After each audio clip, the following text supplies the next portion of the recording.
wabarakatuh. Perkenalkan, nama saya Firdaus Satunisa, biasa dipanggil Firda, dari Prodi PAI semester 7, kelas C non-rek Sekolah Tinggi Ilmu Tarbiyah Al-Fatah, Siman, Sekaran, Lamongan. Di video kali ini saya akan memenuhi tugas UAS mata kuliah Pemikiran Pendidikan Islam. Kali ini saya akan menjelaskan tentang pemikiran pendidikan oleh Dr. Haji Quraish Shihab MA.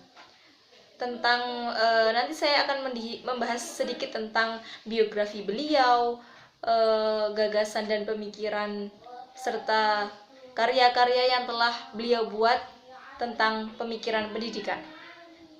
Yang pertama tentang biografi dari Dr.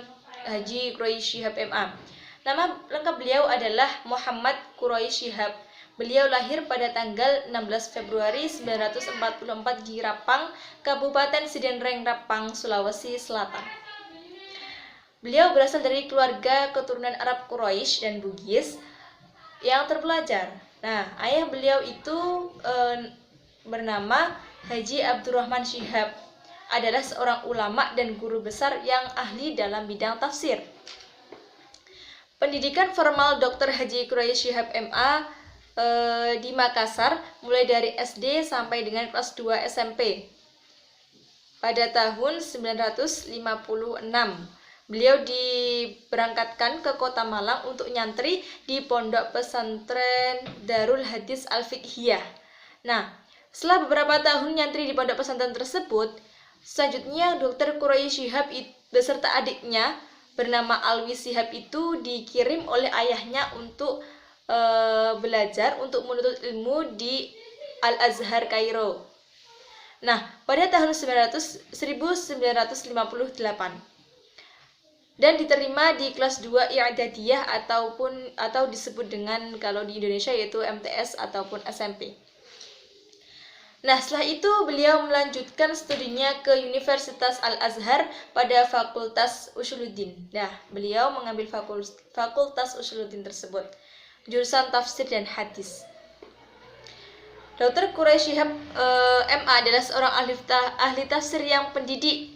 Beliau seorang ulama yang memanfaatkan keahliannya untuk mendidik umat.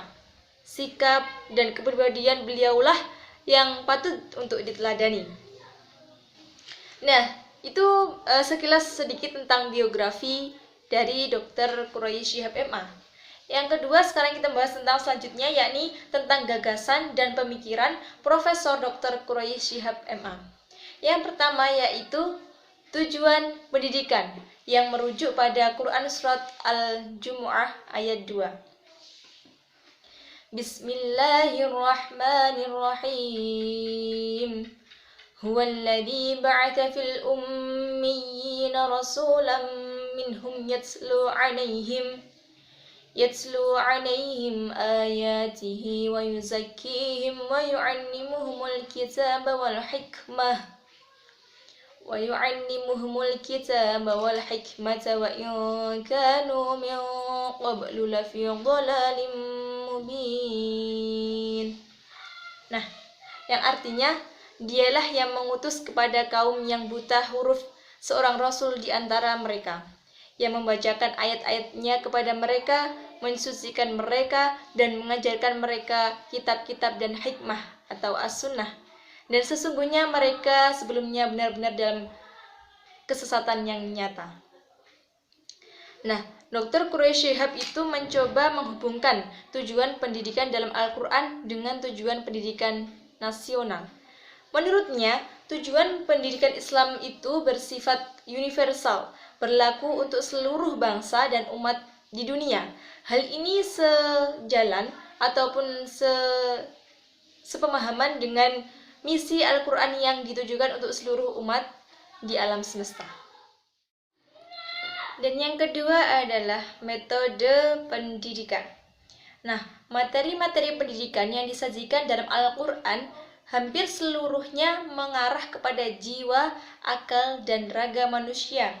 Seperti yang terdapat dalam Quran Surah Al-Anfal ayat 17 yang berbunyi, Bismillahirrahmanirrahim. فلم تقتلوهم ولكن الله قتلهم وما رميت إذ رميت ولكن الله رمى وليبلي المؤمنين منه بلاء حسنا إن الله سميع عليم. Yang artinya, bukan kamu yang melempar. Ketika kamu melempar, tapi Allah lah yang melempar. Allah berbuat demikian untuk membinasakan mereka dan untuk memberi kemenangan kepada orang-orang mukmin dengan kemenangan yang baik. Sesungguhnya Allah Maha mendengar lagi Maha mengetahui. Jadi, Al-Quran membuktikan kebenaran materi-materi tersebut melalui pembuktian-pembuktian baik dengan argumen maupun dibuktikan melalui penalaran akal manusia. Nah, yang ketiga yaitu tentang sifat pendidikan.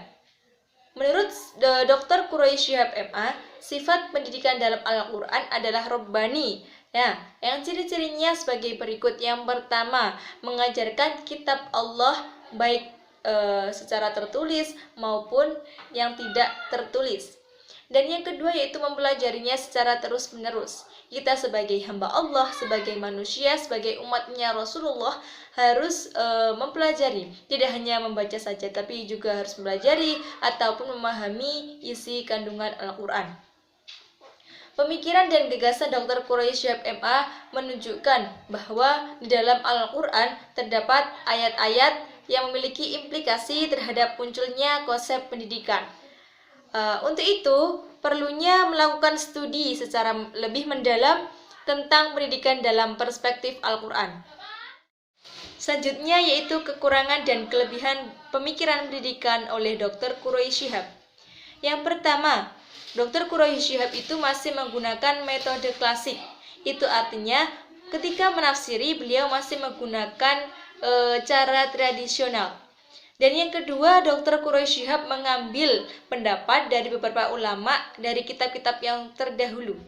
Dan yang ketiga, hasil penafsiran dari Dr. Quraisy Shihab itu selalu mengaitkan pada realitas sosial, politik, ekonomi, budaya yang ada di Indonesia. Oleh karena itu, hasil karya Dr. Quraisy Shihab itu lebih membumi atau lebih terkenal di Indonesia. Karena beliau mengaitkan penafsiran yang hasil pemikiran pendidikan beliau dengan realitas yang ada, ya. Dan yang selanjutnya itu hasil karya dari Dr. Quraisy Shihab MA. Banyak sekali karya-karya Dr. Quraisy Shihab. Ya, salah satunya yang terkenal yaitu Tafsir Al-Misbah. Nah, di Tafsir Al-Misbah ini hasil karya beliau yang terkenal dari beberapa karya-karya yang lain. Tapi masih banyak sekali karangan beliau yang lain seperti Tafsir Al-Manan, Tafsir Al-Lubab, dan masih ada banyak sekali karya-karya yang dihasilkan oleh Dr. Quraisy Shihab. Kurang lebih ada 50 lebih karya yang beliau ciptakan. Nah, jadi kesimpulannya pendidikan Dr. Quraisy Shihab adalah dari Dr. Quraisy Shihab ini pemikiran pendidikan memiliki konsep dan gagasan tentang pendidikan yang sejalan dengan pandangan Al-Quran. Beliau berusaha menyampaikan pesan-pesan moral dan pendidikan kepada umat. Oleh sebab itu, dalam topik kajiannya selalu mengaitkan atau mengutamakan nilai edukatif. Jadi beliau itu selalu mengaitkan antara kebenaran ada ataupun pembuktian yang ada di Al-Quran dengan kenyataan yang ada. Nah, demikian mungkin itu yang dapat saya sampaikan. Kurang lebihnya saya mohon maaf, baik dari mungkin ada kehilafan dari perkataan ataupun perbuatan. Akhirul kalam, Assalamualaikum warahmatullahi wabarakatuh.